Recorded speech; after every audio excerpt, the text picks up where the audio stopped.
요한이 기록한 목적이 뭐냐? 요한복음 20장 31절 말씀에 보면 오직 이것을 기록함은 너희로 예수께서 하나님의 아들 그리스도이심을 믿게 하려 함이요. 이게 첫 번째 목적입니다. 요한복음을 기록한 목적, 성경을 기록한 목적, 첫 번째가 뭐냐? 예수님이 하나님의 아들 그리스도임을 믿게 하려 함이요. 두 번째는 너희로 믿고 그 이름을 힘입어 생명을 얻게 하려 함이라. 여러분, 우리에게 생명을 주기 위해서 요한복음이 기록이 됐고 성경이 기록이 됐습니다. 그러므로 여러분이 성경을 많이 읽으면, 또 성경을 분명히 읽으면 예수님이 그리스도이심을 믿게 됩니다. 그리고 여러분이 그리스도의 생명이 풍성하게 되는 줄 믿습니다. 이게 성경 기록의 목적이에요. 여러분, 성경은 이런 특별한 목적을 가지고 성령의 감동을 입고 사도 요한이 기록을 한 것입니다. 이 요한복음은 나타난 말씀대로 가장 중요한 것이 예수님이 그리스도이심을 믿게 하려는 것이다. 이게 요한복음이에요. 그러니까 예수님을 처음 믿으려고 교회에 오신 분들이 제일 먼저 읽어야 할 책이 뭐냐 하면 요한복음입니다. 이 요한복음을 읽으면 예수님이 그리스도이심을 믿게 됩니다. 가장 신앙생활에 중요한 것은 예수님을 먼저 믿는 믿음이 있어야 그 다음에 기도가 필요하고 예배 생활이 필요하고 그 다음에 우리가 주를 위해 사는 삶이 필요한 거지, 예수님을 믿는 이 믿음이 없으면 다른 모든 것은 헛것입니다. 그러니까 가장 중요한 것은 예수님 믿는 믿음의 생명이 여러분에게 먼저 일어나야 합니다. 요한복음에는 이런 내용들이 우리에게 잘 나타나 있어요. 믿지 않는 사람들에게는 예수님이 그리스도임을 믿게 하는 데 목적이 있고, 두 번째, 이미 예수를 믿는 사람들에게는 예수님을 더 정확하게 깨닫고 더 분명하게 예수님을 믿게 하는데 목적이 있는 거예요. 그러니까 우리 처음 믿는 분이나 이미 예수를 믿는 분이나 요한복음을 통해서 여러분이 힘을 얻게 되는 줄 믿습니다. 왜 그러냐 하면 사도 요한이 자기가 예수님을 3년 동안 모시고 다니면서 예수님을 직접 본 것을 기록한 거예요. 예수님께 직접 들은 말씀을 기록한 것이 요한복음이에요. 그러니까 요한복음은 사도 요한이 체험한 예수님을 기록했기 때문에 우리도 요한복음을 읽으면 요한처럼 예수님이 그리스도임을 듣게 되고 보게 되고 체험하게 되는 줄 믿습니다. 여러분, 사도 요한처럼 예수가 누구신지, 예수 그리스도 안에 얼마나 놀라운 축복이 담겨 있는지, 이거를 우리가 깨닫고 응답받는 오늘 이 시간 되기를 바랍니다. 사도 요한이 도대체 예수님이 누구시길래 이렇게 목적을 가지고 우리에게 전할까? 첫 번째는 뭐냐? 예수님은 영원한 말씀이시다. 아주 이거는 신학적이고 철학적인 말이에요. 예수님은 영원한 말씀이시다. 1절에서 3절에 보니까 태초에 말씀이 계시니라. 이 말씀이 하나님과 함께 계셨으니 이 말씀은 곧 하나님이시라. 그가 태초에 하나님과 함께 계셨고 만물이 그로 말미암아 지은 바 되었으니 지은 것이 하나도 그가 없이 된 것이 없느니라. 그렇게 말씀했어요. 여러분, 성경에 보면 태초라는 말이 몇 번 나오는데 창세기 1장 1절에도 태초가 나오지요. 거기 태초는 뭐냐면 창조의 시작점을 말합니다. 이 세상이 창조된 그 시점을 태초라고 했고, 그리고 오늘 본문에 나타난 요한복음 1장 1절의 태초는 이거는 시간의 처음 시간을 말하는 거예요. 그러니까 시간적으로 영원성을 말하는 거예요. 그러니까 무시무종 예수 그리스도께서 영원하신 분이시다, 그런 말을 요한복음에서는 강조하는 거예요. 창조 이전에 영원한 태초입니다. 창세기의 태초는 창조의 시작이고 그리고 요한복음의 태초는 시간의 시작인 것입니다. 그래서 예수님이 누군가에 대해서 답변이 정확하지요. 사도 요한은 예수님이 누군가 영원 전부터 계신 분이다, 그렇게 요한이 증거하고 있는 것입니다.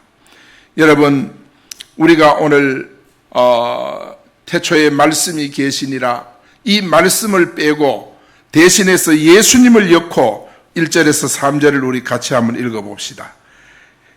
말씀 대신에 예수님을 였습니다. 하나 틀린 사람은 벌금 냅니다. 태초에 예수님이 계시니라. 이 예수님이 하나님과 함께 계셨으니 이 예수님은 곧 하나님이시라. 예수님은 태초에 하나님과 함께 계셨고 만물이 예수님으로 말미암아 지은 바 되었으니 지은 것이 하나도 예수님이 없이는 된 것이 없느니라. 요래 읽으니까 이해가 되지요. 예수님이 태초부터 계신, 영원부터 계신 분이 예수님이십니다.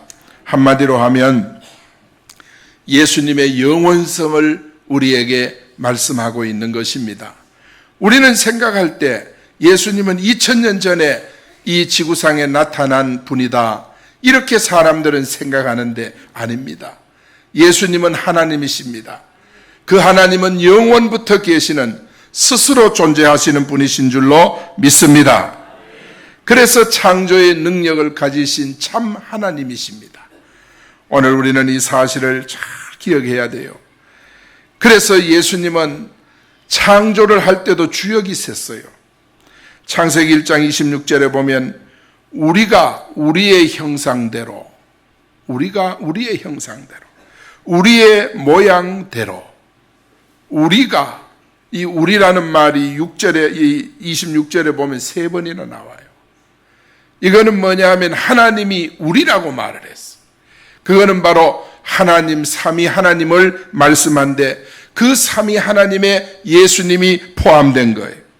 사도 요한은 성부 하나님께서 온 우주 만물을 창조하셨다면서 그 창조의 능력을 가지신 예수님께서 이 세상을 다시 창조하신 거예요. 처음 창조할 때는 아담을 창조했는데 아담이 죄를 짓고 하나님을 떠나버렸습니다.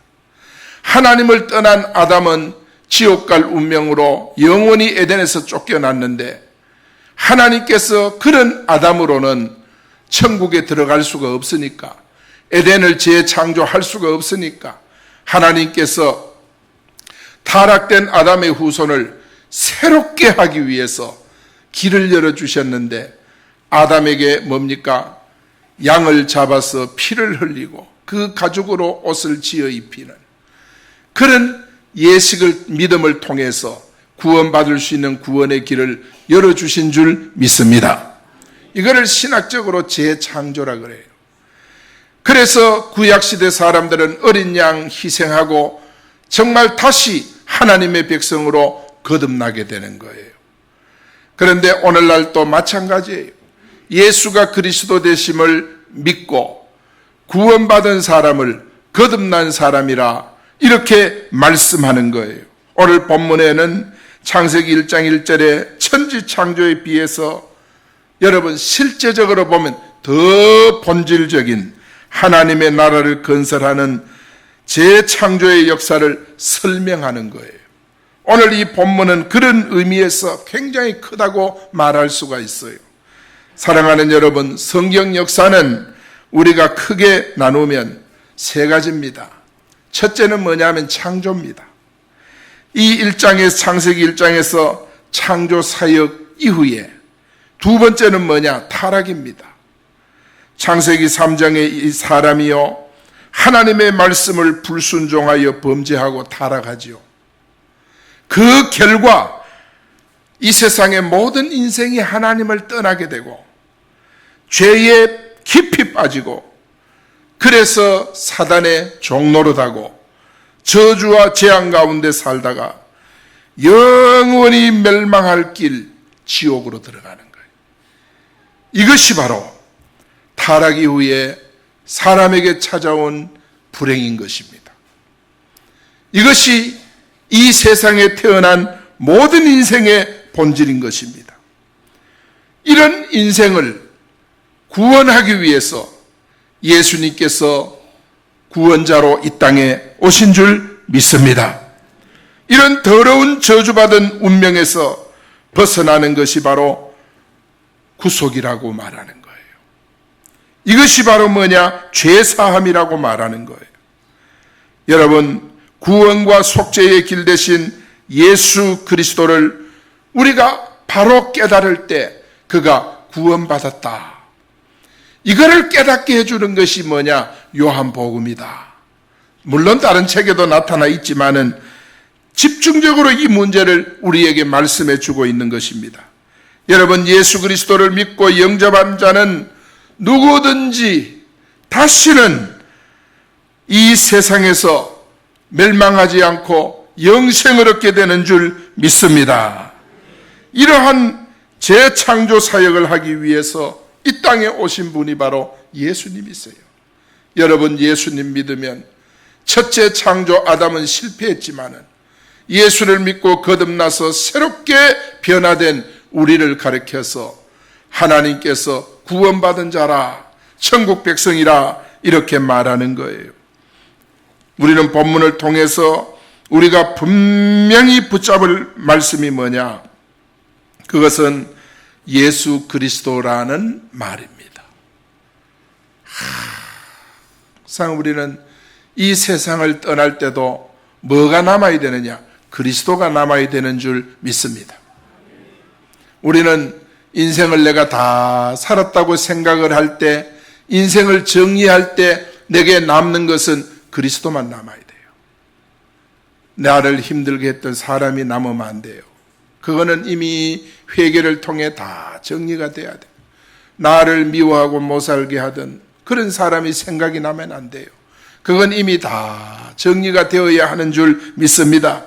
오직 그리스도만 남아야 돼요. 예수 그리스도가 우리 신앙생활의 중심 말씀이 되어야 하는 줄 믿습니다. 창세기 3장에 보면 첫사람 아담의 범죄는요, 결국 하나님의 말씀이 뿌리 내리지 못해서 아담이 범죄한 거예요. 하나님께서 분명히 아담에게 말씀을 주셨어요. 동산에 많은 과일이 있지 아니하냐? 모든 과일은 네가 따서 먹을 수 있지만은 동산 중앙에 있는 나무는, 과일은 먹지 말라. 먹는 날에 정령 죽는다. 하나님이 말씀했지만 그 말씀이 아담의 가슴에 뿌리 내리지를 못한 거예요. 아담이 그 말씀에 사로잡히지를 못한 거예요. 하나님이 죽는다고 말씀했는데 그 말씀을 붙잡지를 못했어요. 그래서 아담이 선악과를 따먹은 거예요. 그 후에 모든 사람도, 아담의 후손들도 다 뭐냐? 하나님의 말씀을 붙잡지를 못해요. 말씀이 신비에 새겨져야 되는데 말씀이 마음에 뿌리 내리지를 못하는 거예요. 이웃집 아저씨, 이웃집 친구가 나를 비난하고 욕한 것은 평생 잊어버리지 않아요. 그러나 하나님의 말씀은 1년 52주 들어도 나가면 다 잊어버려요. 내게 스트레스 주고 고통을 준 사람에 대해서는 자다가도 뿔떡 일어나요. 왜? 잊어버리니까. 그러나 하나님의 말씀은 여러분 이 문 앞 나가면서 잊어버려요. 왜 그럴까요? 말씀이 마음에 뿌리를 내리지 않기 때문에 그래요.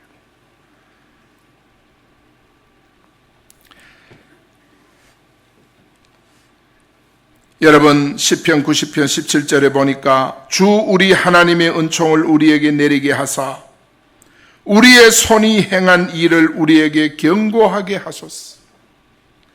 모세가 기도한 내용 아닙니까?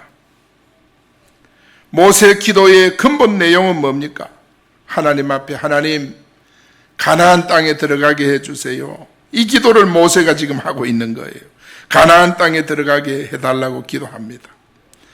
그러나 모세는요, 그래도 하나님 앞에 양심이 있는 사람이라 지나온 삶을 되돌아볼 때 자기 자신이 하나님의 말씀과 너무도 상관없는 그런 삶을 살았기 때문에 결국 자신이 무너질 수밖에 없어요.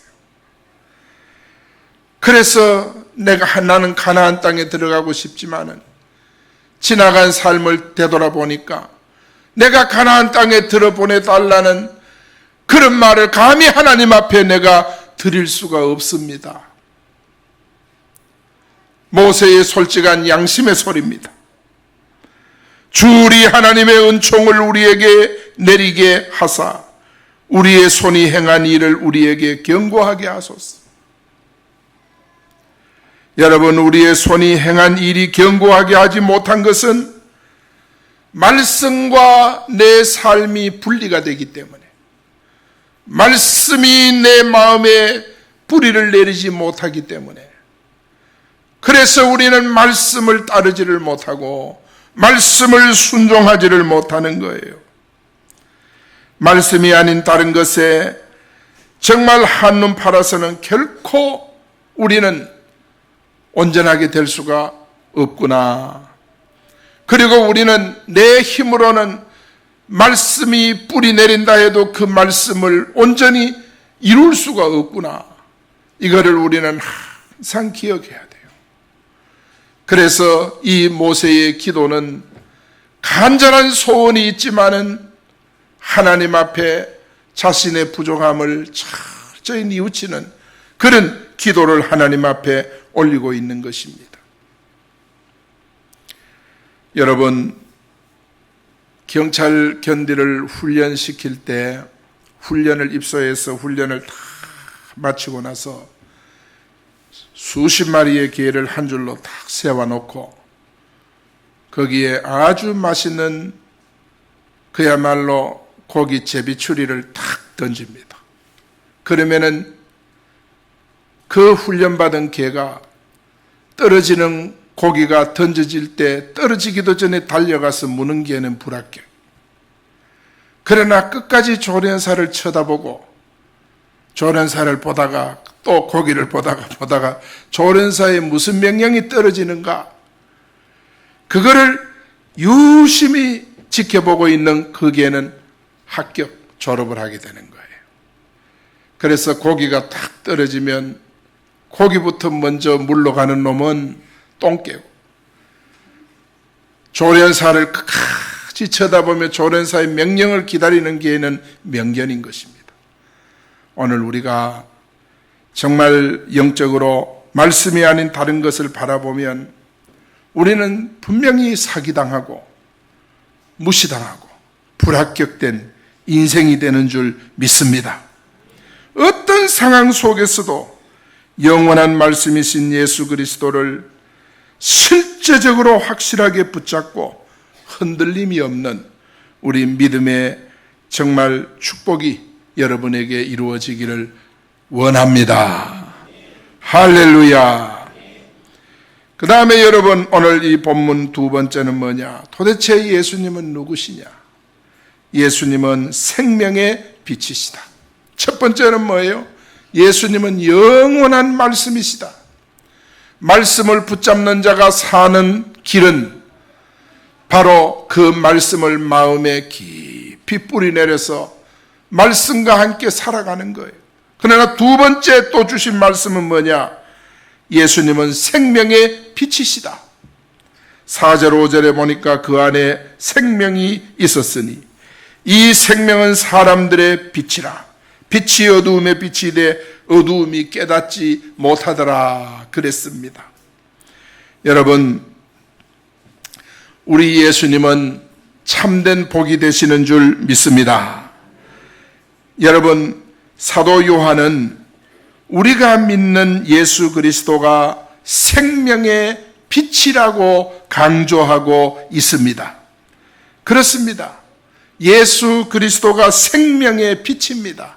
이 생명은 원문에 보면은 생애라고 했어요. 문자적으로 생애.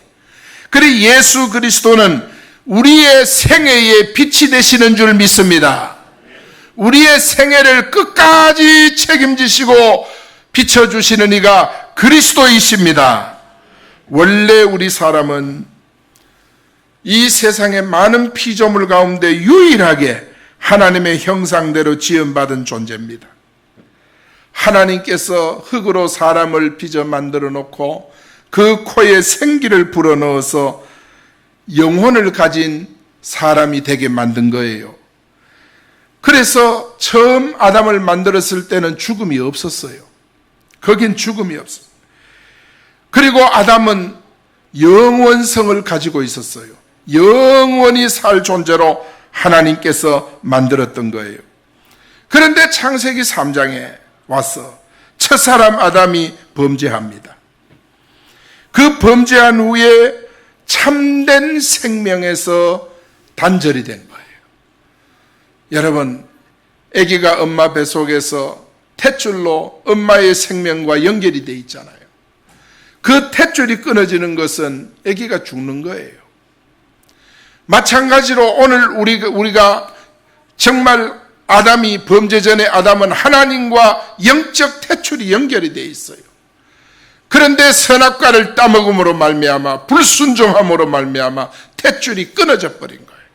하나님과 단절이 돼 버렸어요. 그래서 그 후에 인생에게 죽음이 왔고 영원성을 상실하게 된 것입니다. 그 죄로 인해서 저주가 들어오고 재앙이 들어오고, 그리고 우리 사람은 일생 사단의 종노릇하게 되는 거예요. 본질상 진노의 자녀가 되는 것입니다.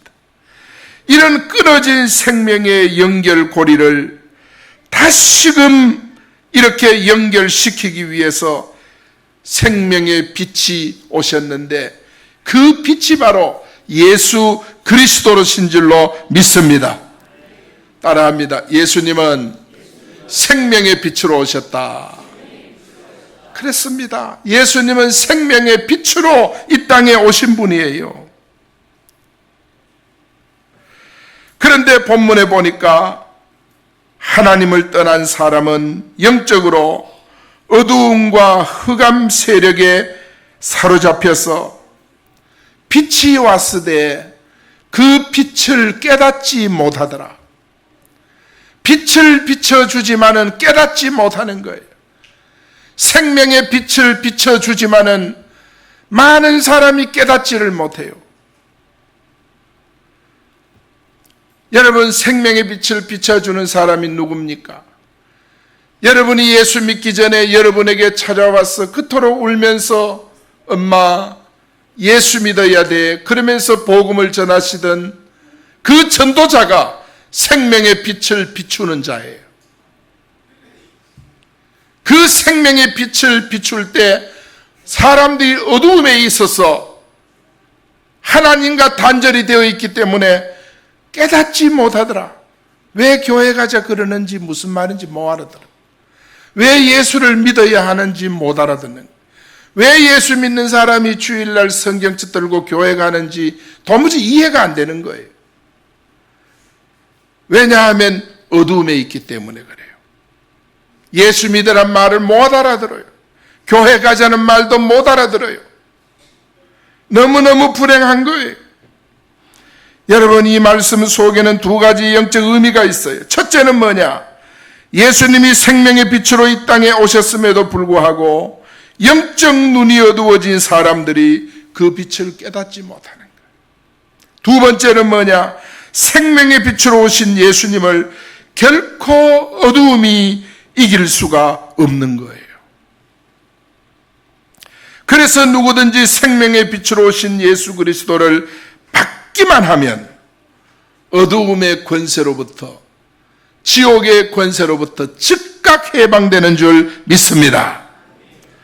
예수 그리스도의 그 빛을 받기만 하면 음부의 권세로부터 즉시 자유함을 얻고 상실했던 영원한 생명을 회복하게 되는 것입니다. 여러분, 오늘 우리가 성령, 지옥, 천국 이런 말을 하면 사람들이 이게 무슨 말인지 못 알아들어요. 못 알아들어요. 이게 참 불행한 일 아니겠어요? 이런 말을 사람들이 알아듣는다는 것은 복받은 증거인 것입니다. 요한일서 5장 11절에 보니까 또 증거는 이것이니 하나님이 우리에게 영생을 주신 것과, 우리 같이 한번 읽어봅시다. 시작. 이것이니 하나님이 우리에게 영생을 주신 것과 이 생명이 그의 아들 안에 있는 그것이니라. 아들이 있는 자에게는 생명이 있고 하나님의 아들이 없는 자에게는 생명이 없느니라. 내가 하나님의 아들의 이름을 믿는 너희에게 이것을 쓰는 것은 너희로 하여금 너희에게 영생이 있음을 알게 하려 함이라. 할렐루야. 생명에 비치는 예수 그리스도를 영접한 후에는 예수 그리스도의 생명과 빛이 우리 안에 거함으로 인해서 우리는 더 이상 죽음과 죄의 어두움에 사로잡혀 있을 존재가 아닙니다. 우리는 죄에서 자유함을 얻었습니다. 죽음에서 자유함을 얻었습니다. 지옥의 권세에서 빠져나왔습니다. 예수 안에 자유함이 왔습니다. 이것이 바로 예수 그리스도를 통해서 우리가 얻은 은혜인 것입니다. 로마서 8장 1절에 보니까 그러므로 이제 그리스도 예수 안에 있는 자에게는 결코 정죄함이 없나니 이는 그리스도 예수 안에 있는 생명의 성령의 법이 죄와 사망의 법에서 너희를 해방하였음이라. 여러분, 영원한 말씀 되신 예수 그리스도께서 생명의 빛을 여러분에게 비추어서 예수가 그리스도됨을 깨닫게 하고, 이런 깨달은 자에게는 결코 정죄함이 없다고 말씀을 했습니다. 죄와 사망의 법에서 우리가 해방되었다고 말씀합니다. 여러분, 우리는 자유함을 얻었습니다. 자유함을 얻었습니다. 죄와 사단으로부터 여러분도 저도 자유함을 얻게 된 줄로 믿습니다. 나 자유 얻었네, 너 자유 얻었네, 우리 자유 얻었네. 정말 우리는 주님 말씀하시기를 죄사슬 끊겼네, 우리는 주 안에서 완전 자유함을 얻게 된 줄로 믿습니다. 이렇게 법적으로 완전 해방된 존재, 완전 자유함을 얻은 존재가 된 것입니다. 이것이 바로 뭐냐? 빛의 역할 때문에 그래요. 여러분, 그 복음의 빛이 여러분에게 날마다 깊이 깊이 비춰지기를 축원합니다. 복음은 불신자들은 복음으로 살리고 기존 신자는 복음으로 재무장시키는 줄 믿습니다. 그래서 복음은 날마다 들을 때 영혼이 살아나는 줄 믿습니다. 오늘날 사람들이 죽음을 두려워하는 이유가 있어요. 왜 죽음을 두려워합니까? 죽음이 준비가 안 돼서 그렇습니다. 여러분, 사실 우리가 천국이 준비된 사람들은 죽음에 대해서 너무도 기쁨으로 맞이합니다. 왜냐하면 이 천국은 이 땅과 비교가 안 되기 때문에. 그래서 죽음 앞에 사람들이 담대해지는 거예요. 사랑하는 여러분, 죽음이 준비되지 않는 사람은 죽음이 단 줄 알아요. 죽음이 끝인 줄 알아요. 그러나 죽음이 준비된 사람들은 결코 죽음을 두려워하지 않습니다.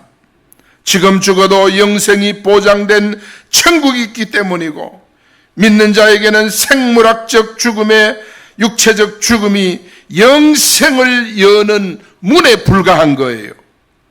죽음 이후를 보장받지 못한 사람에게는 영벌의 길, 지옥에 들어가는 문이기 때문에 그들은 두려워합니다. 그들은 벌벌 떱니다. 죽음 앞에 사람들은요, 막막해합니다. 어쩔 줄 모릅니다. 죽음 앞에 사람들은요, 너무너무 방황을 합니다. 왜냐하면 준비가 안 되어 있어 그렇습니다. 오늘 우리 사랑하는 어른 여러분들, 어른들은 젊은 사람들보다 하늘나라 가실 기간이 더 짧아졌습니다. 그러나 중요한 것은 예수가 그리스도 되심을 믿을 때 여러분은 지옥의 권세에서 빠져나온 줄 믿습니다. 하늘나라를 덧입게 된 줄로 믿습니다. 그러므로 우리는 이 땅에 너무 미련을 두지 말고 이 땅 사는 동안에는 최선을 다해 복음 증거하고 영혼 구원하다가 주님 부를 때는 기쁨으로 갈 수 있는 이런 준비된 성도들이 될 수 있기를 축원합니다. 할렐루야. 여러분, 지금 전 세계는요, 재난과 재해가 급증하고 있습니다.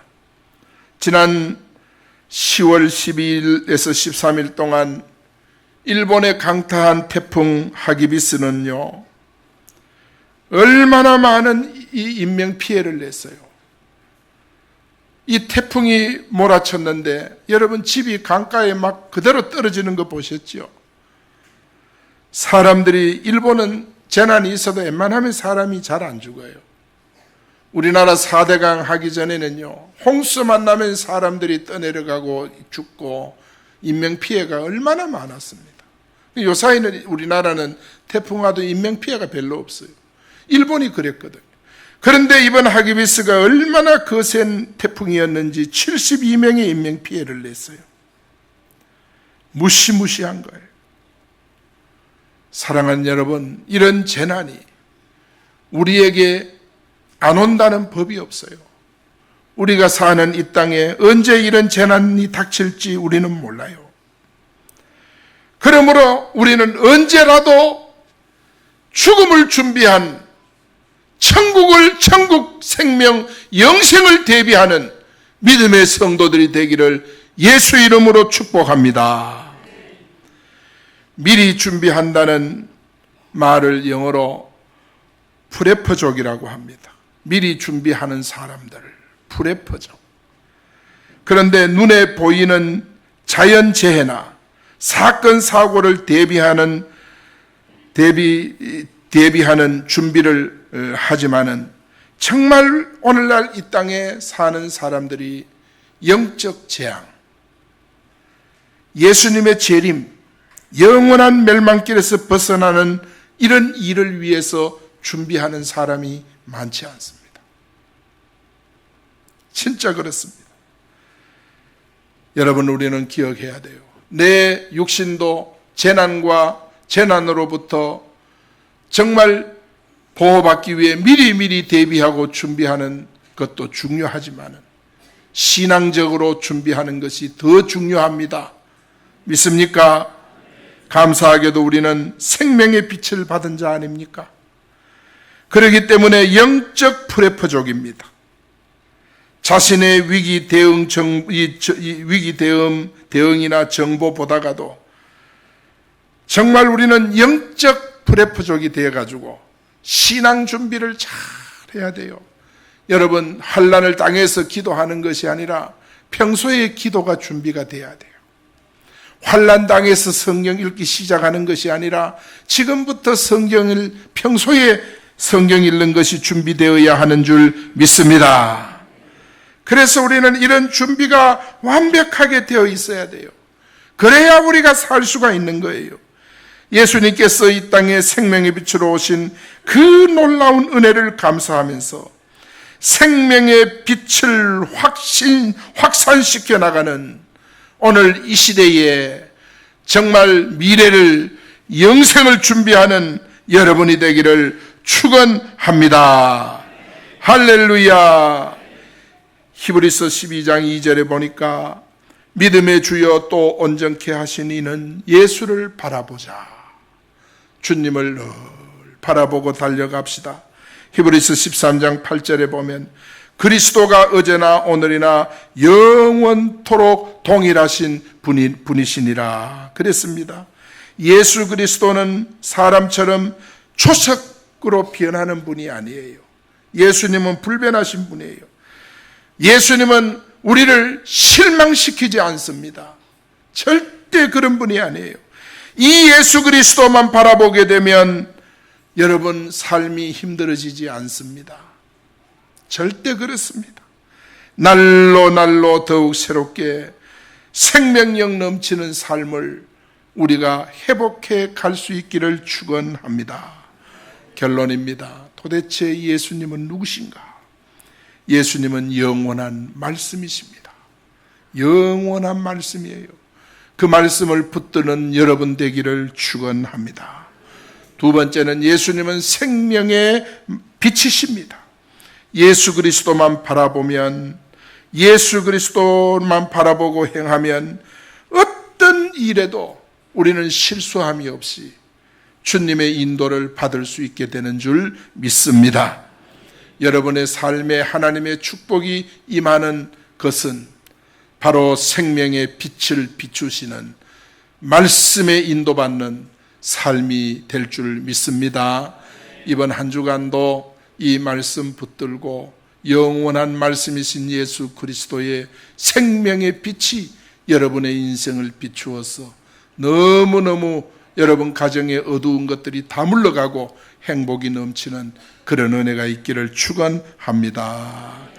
기도하겠습니다. 살아계신 우리 아버지,